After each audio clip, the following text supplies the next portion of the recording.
Hey guys, this is Luke with the 455 Rancher Husquavrna, and we got it done. It's crunk right up.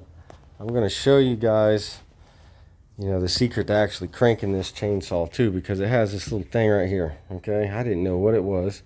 It has a picture of a button for a button. So I'm like, well, what is the button for the button? It doesn't even make sense. Well, anyways, I looked it up. It actually has to do with the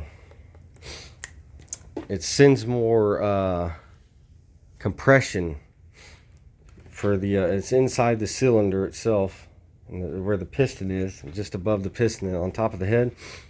And when you push that in, it causes it to have more compression. Once it builds up the compression, once it cranks, it pops back out. So when you crank it, you want to push this button in. This is cold cranking. You want to pump it 4 to 5 times.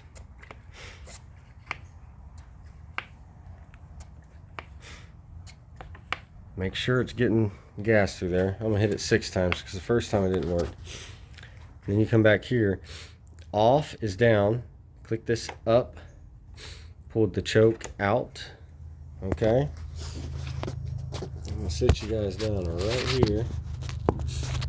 Hopefully you can see it. Don't mind me, I'm half asleep still. Make sure you're locked, and then you pull. Once you get it to do that, you push your choke. Push the choke back in. Fire it up. So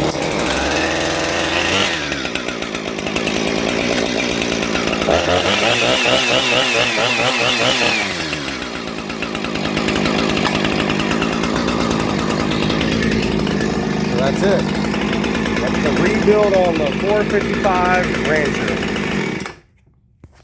Husquavrna.